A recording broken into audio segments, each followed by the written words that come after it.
మీ మోకాల నొప్పులకు ఎటువంటి సర్జరీ లేకుండా ఎపియాన్ పెయిన్ క్లినిక్ అందిస్తున్న అత్యాధునిక చికిత్స.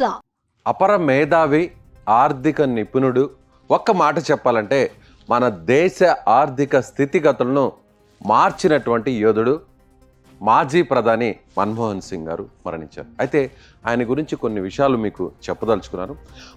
మన్మోహన్ సింగ్ గారు ఎంత సింపుల్గా ఉండేవారంటే ఒక్క మాట కూడా ఎక్కడ ఆయన మాట్లాడేవారు కాదు. బయటికి మీడియా సమావేశంలో కానీ ఏ సబ్జెక్టుకు తగ్గట్టుగా ఆ సబ్జెక్ట్ గురించి మాట్లాడేవారు.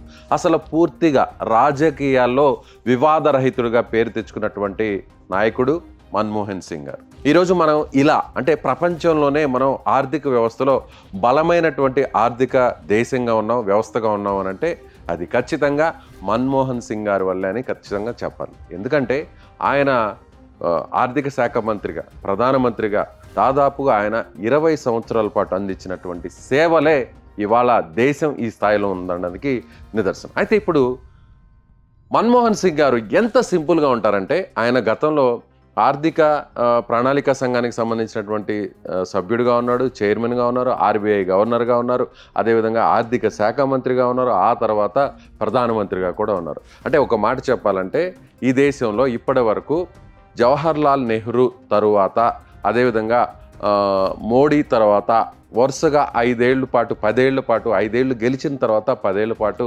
ప్రధానమంత్రిగా పనిచేసినటువంటి వ్యక్తి మన్మోహన్ సింగ్ అనే చెప్పాలి. అయితే ఇప్పుడు ఆయన ఇప్పుడున్న ఆస్తులు ఆల్రెడీ పద్మవిభూషణ్ అంటే ఆయన ఆర్థిక శాఖ మంత్రిగా కాకముందే ఆయనకు పద్మవిభూషణ్ అందించారు. అంటే ఆయన కేంబ్రిడ్జ్ యూనివర్సిటీలో చదువుకున్నటువంటి ఒక గొప్ప వ్యక్తి. ఆ తర్వాత ఆయన మన ఆర్థిక శాఖకు సంబంధించినటువంటి అనేక వ్యవహారాలను చక్కబెట్టినటువంటి వ్యక్తిగా ఎక్కడా కూడా రాజకీయాల్లో ఆయన ఇప్పటి వరకు కూడా ఒక్కసారి పోటీ చేశారు ఎంపీగా, కానీ ఓడిపోయారు. అది కూడా ఎందుకంటే డబ్బులు ఖర్చు పెట్టలేక కేవలం తనకు సంబంధించినటువంటి ఒక పరిచయం ఉన్నటువంటి ఒక రచయిత దగ్గరికి వెళ్ళి తాను ఎన్నికల్లో పోటీ చేస్తున్నాను, 2 లక్షల రూపాయలు డబ్బులు ఇవ్వండి అంటే తాను డబ్బులు ఇచ్చినా ఓడిపోవడంతో ఎన్నికల అనంతరం ఆ డబ్బులు తీసుకుని ఆ వ్యక్తికి ఇచ్చేశాడు. ఎందుకంటే నేను ఈ రాజకీయాల్లో ప్రత్యక్ష ఎన్నికల్లో డబ్బులు ఖర్చు పెట్టి గెలవలేను, డబ్బులు ఖర్చు పెట్టి ఓట్లు అడగలేను అంటే ఆయన చెప్పారు. అయితే ఈ 33 సంవత్సరాల పాటు ఆయన కేవలం ప్రత్యక్ష ఎన్నికలు కాకుండా పరోక్షంగా పెద్దల సభ చెప్పేటువంటి రాజ్యసభ సభ్యుడిగా ఆయన ప్రమోట్ అవుతూ వచ్చారు, ఎన్నికైతూ వచ్చారు. అయితే ఇప్పుడు మన్మోహన్ సింగ్ గారి గురించి ఎందుకు చెప్పాలంటే ఆయన ఇప్పటి వరకు కూడా అంటే ఈ దేశానికి 10 ఏళ్ల పాటు ప్రధానమంత్రిగా చేశారు, ఆర్థిక మంత్రిగా చేశారు. కానీ ఆయనకు ఉన్నటువంటి ఆస్తులు ఏంటో తెలుసా? చాలా చాలా చాలా చాలా తక్కువ. గతంలోనే రాజకీయాల్లోకి రాకముందే ఆయన ఆర్థిక నిపుణుడిగా ఉన్న మంచి చదువు అంటే వీధి దీపాల నుంచి చదువుకుని వచ్చి ఇవాళ ఆయన కేంబ్రిడ్జ్ యూనివర్సిటీలోకి వెళ్ళి అక్కడ నుంచి కూడా వచ్చి ఆ తర్వాత ఆయన ఆర్బీఐ గవర్నర్గా, ఆర్థిక మంత్రిగా, ఆ తర్వాత ప్రధానమంత్రిగా, ఇప్పుడు మాజీ ప్రధానమంత్రిగా, మొన్నటి వరకు కూడా రాజ్యసభ సభ్యుడిగా వచ్చారు. ఎక్కడ కూడా రాజకీయాల్లో ఆయన గురించి ఒక చిన్న మచ్చ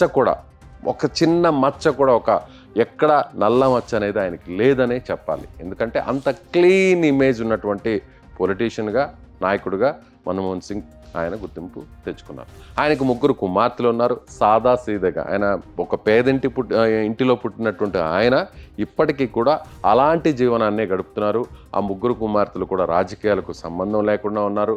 అదేవిధంగా ఆయనకు ప్రభుత్వం ఇచ్చినటువంటి కేవలం కొన్ని బంగ్లాలే తప్ప ఎక్కడ ఆయన సొంత ఆస్తులు కూడబెట్టుకోలేదు. అదేవిధంగా లగ్జరీ కార్లను కూడా ఆయన ఎక్కడా కూడా కొన్నటువంటి సందర్భం లేదు. ఆయన కుటుంబం కూడా చాలా సాదాసీదిగా ఉంటూ కూడా ఇప్పటికీ కూడా వస్తున్నారు. సో ఇలాంటి వ్యక్తులు మన దేశంలో చాలా అరుదనే చెప్పాలి. అయితే ఇంకొక విషయాన్ని కూడా మీకు ఇక్కడ చెప్పాలి. ఈయనకు ఆ స్థాయిలో గుర్తింపు రావడానికి ప్రధాన కారణం మన తెలుగు వ్యక్తి అయినటువంటి పివి నరసింహారావు గారు అనే చెప్పాలి. సో ఎక్కడి నుంచి అంటే మన దేశం దాదాపుగా అంటే ఆర్థికంగా బాగా క్షీణించిపోయినటువంటి దశలో, ముఖ్యంగా ఇంకా ఆర్థికంగా మన దేశం పతనావస్థకు చేరుకున్నటువంటి దశలో అప్పుడే పివి నరసింహారావు గారు ప్రైమ్ మినిస్టర్ అయ్యారు. ఆయన ఆ టైంలోనే అప్పటికి ఆర్బీఐ గవర్నర్గా ఉన్నటువంటి ఎవరైతే మన్మోహన్ సింగ్ గారిని ఆర్థిక మంత్రిగా చేశారు. అది కూడా ఎలా చేశారంటే ఒక వ్యక్తి ద్వారా, ఒక అధికారి ద్వారా పివి నరసింహారావు తన టీంలోకి ఫైనాన్స్ మినిస్టర్గా మన్మోహన్ సింగ్ గారిని జాయిన్ చేసుకుంటున్నాము అని చెప్పి ఒక ఐఏఎస్ అధికారి ద్వారా ఈయనకు కబురు పంపించారు. ఆయన నమ్మలేదు. మనమేంలే, మనం ఫైనాన్స్ మినిస్టర్ అవడం ఏంటి, అసలు రాజకీయాలకు మనకు సంబంధం ఏమిటి అంటూ ఆయన ఆలోచించారు. కానీ వెంటనే అదే రేపు ప్రమాణ స్వీకారం అనగా ఇవాళ సాయంత్రంగా ఫోన్ చేసి రేపు రాష్ట్రపతి భవన్కి రండి, రేపు మీతో పని ఉంది అని ఒక్క మాట చెప్పి ఫోన్ పెట్టేశారు. ఆయన రెడీ అయ్యి నేరుగా అక్కడికి వెళ్ళారు. వెంటనే ఆర్థిక శాఖ మంత్రి కేవలం నెల రోజుల్లోనే బడ్జెట్ను రూపొందించారు. ఆ నెల రోజుల్లోనే మొత్తం ఆర్థిక సంస్కరణలన్నీ కూడా తీసుకువచ్చారు. మన దేశం అప్పటి వరకు ఆర్థికంగా ఒక ఎత్తు, అప్పటి నుంచి ఆ తర్వాత మరో ఎత్తు అనే చెప్పాలి. సో ఫైనాన్స్ మినిస్టర్గా అయిన తర్వాత అప్పుడున్న స్థితిగతులంతా కూడా ఆయన అధ్యయనం చేసి కేవలం కొన్ని వారాల్లోనే అధ్యయనం చేసి నెల రోజుల్లో బడ్జెట్ని రూపొందించారు.